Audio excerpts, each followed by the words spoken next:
വചനസാരം വചനസാരം.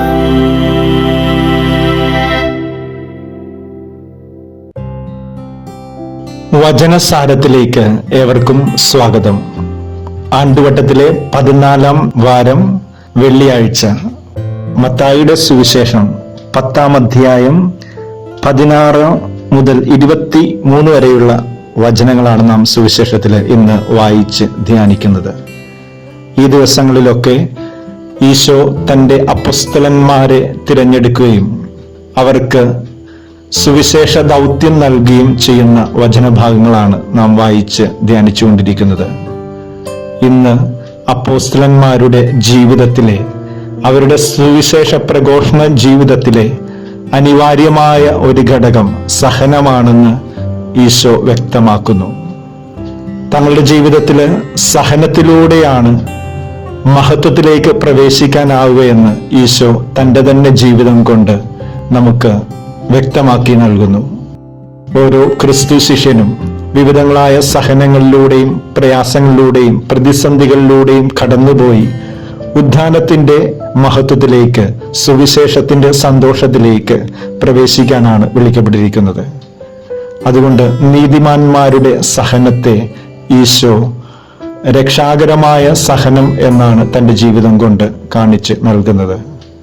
നീതിമാൻ സഹിക്കുമ്പോൾ 3 കാര്യങ്ങൾ സംഭവിക്കുന്നുവെന്ന് ഈശോയുടെ തന്നെ പീഡാനുഭവങ്ങളുടെ, കുരിശുമരണത്തിന്റെ, സഹനത്തിന്റെ ജീവിതത്തിൽ നിന്ന് നമുക്ക് വായിച്ചെടുക്കാനായിട്ട് സാധിക്കും. ഒന്നാമതായി, നീതിമാൻ സഹിക്കുമ്പോൾ ശാന്തതയിലേക്ക് പ്രവേശിക്കുന്നു. സമചിത്തതയോടെ തൻ്റെ ജീവിതത്തിൽ കടന്നു വരുന്ന എല്ലാ സഹനങ്ങളെയും സുവിശേഷ ദൗത്യം ലഭിച്ച ബോധ്യമുള്ളവർക്ക് സ്വീകരിക്കാനായിട്ട് സാധിക്കുന്നു. രണ്ടാമതായിട്ട്, മറ്റുള്ളവരിലേക്ക് സഹനങ്ങളുടെ അനുഭവങ്ങളുടെ നടുവിൽ തിരിയാനായിട്ട് സാധിക്കും. ഈശോ തന്നെ ജെറുസലേമിലെ സ്ത്രീകളെ ആശ്വസിപ്പിക്കുന്ന കുരിശിന്റെ സഹന വഴിയിലെ നമ്മൾ കണ്ടുമുട്ടുന്നുണ്ട്. നമ്മുടെ ജീവിതത്തിലും സഹനങ്ങൾ ഉണ്ടാകുമ്പോൾ അത് മറ്റുള്ളവരിലേക്ക് തിരിയുവാനും അവർക്ക് ആശ്വാസം പകരുവാനും നമുക്ക് സാധിക്കുമ്പോൾ നമ്മുടെ സഹനം ഈശോയുടെ സഹനത്തോട്, കുരിശിന്റെ വഴിയോട് ചേർത്ത് വയ്ക്കാനായിട്ട് സാധിക്കും. മൂന്നാമതായിട്ട്, നീതിമാന്റെ സഹനം രക്ഷാകരമായ സഹനമാണ്.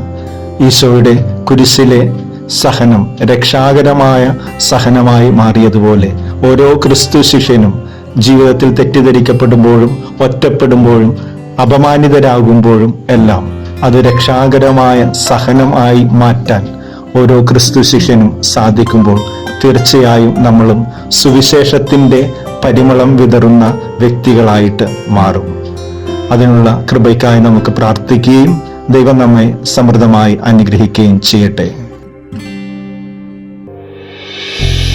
വചനസാരം വചനസാരം.